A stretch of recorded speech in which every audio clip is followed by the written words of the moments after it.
Since it has been in business, the Ford Motor Company has always sold its products through a dealership network. But given that the Ford CEO is pressuring dealerships to switch to his new model or leave the network, it is evident that he does not believe in this model. Ford dealers will have to decide in less than 6 weeks whether they want to be a part of Ford's future. Join us as we discuss Jim Farley's recent initiatives and what they represent for Ford dealers and customers. But before that, welcome to Investing Wise Academy. This is Fred, and if you're new to this channel, don't forget to subscribe to be updated for more upcoming videos like this.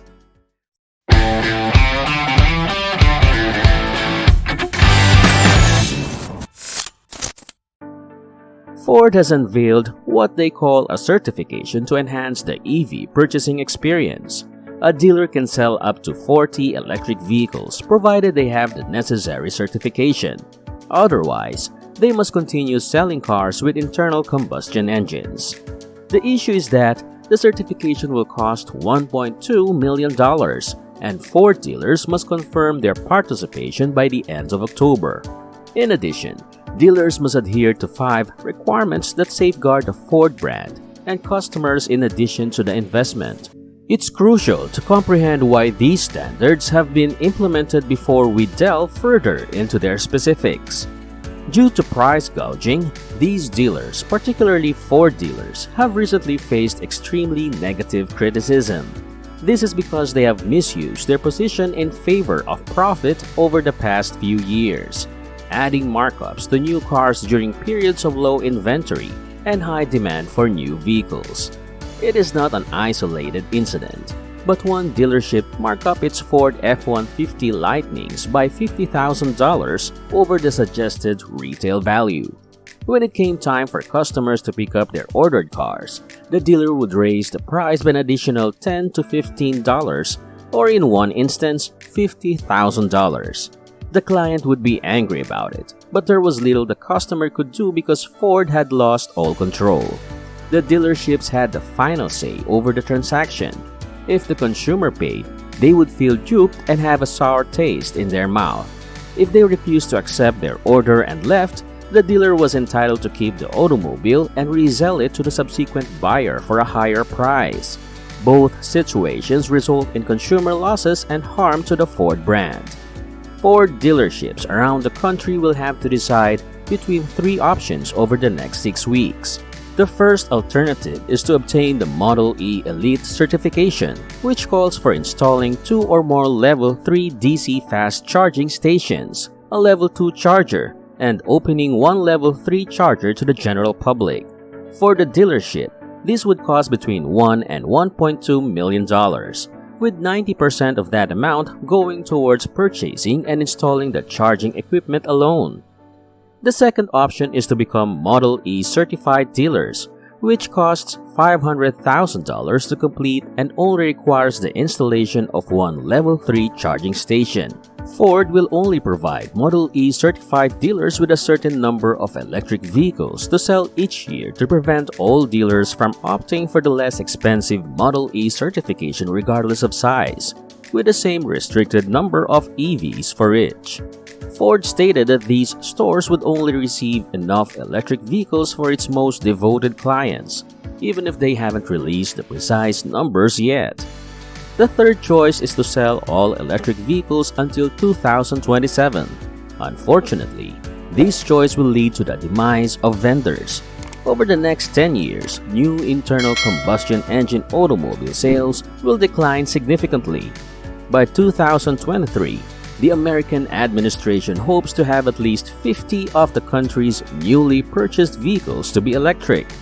New gasoline-powered vehicles and light trucks will no longer be sold in California as of 2023, and many other states will follow. So Ford dealers have to make a significant choice quickly. First, however, Ford wants people to commit to backing the company's shift to an electric future and put their money where their mouth is. Ford employs more than 170,000 people nationwide through its 3,000 dealerships. Ford claims that 96% of Americans reside within 25 miles of a Ford dealership. which gives the company an overnight advantage in terms of quick charging. With this change, Ford owners will no longer have to worry about running out of gas while traveling because a Ford dealership should always be close by to provide a quick boost.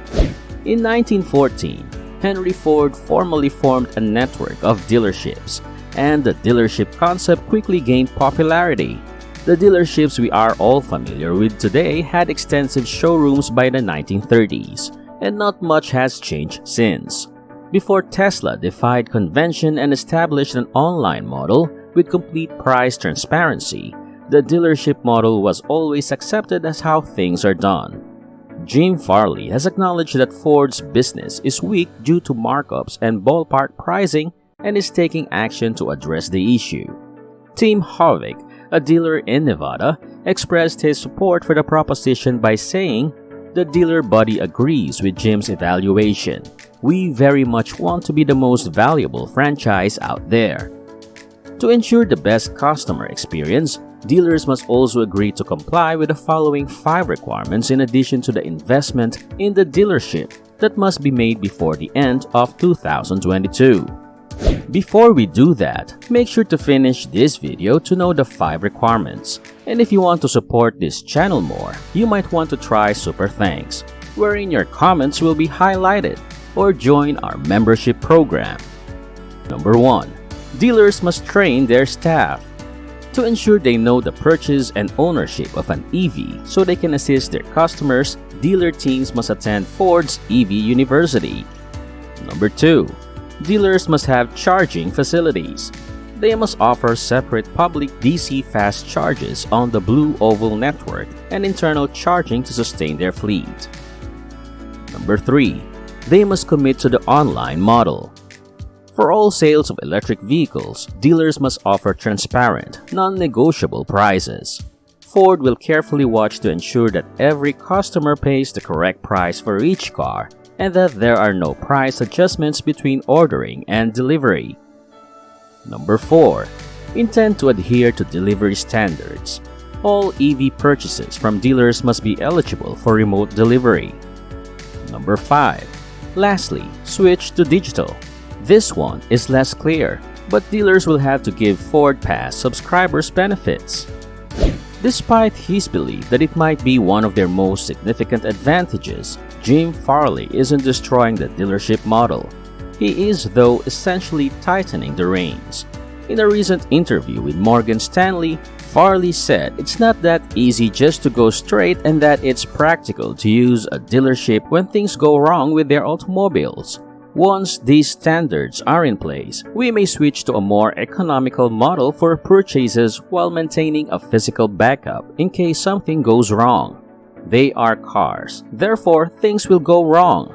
Making sure that the brand and the dealers are not competing is crucial because doing so would guarantee failure for everyone. In the 100-year history of the business, Farley has taken on the monumental job of turning it into a cutting-edge electric vehicle powerhouse. Sales of the company's 3 newly released products, the Ford F-150 Lightning pickup, Mustang Mach-E crossover, and E-Transit van soared 307% higher in August than in 2021. Ford is keeping a close eye on Tesla and evaluating how to counter its shortcomings. Charging is one of the issues they point out. The US is now second in the world for electric vehicles, and people are beginning to understand how crucial the charging process is and how significant a benefit Tesla has. According to Farley, how many dealers are likely to commit to becoming Model E certified has not been estimated. But even if only half of them are interested in working for Ford, it would give them a significant advantage in terms of quick charging stations. And that's it. Let me know what you think in the comment down below. Thank you for watching, and don't forget to subscribe and hit the notification bell for more upcoming videos. Now, did you know why Toyota, General Motors, and other car manufacturers are switching to electric vehicles? To learn more, click and watch this video here. See you there!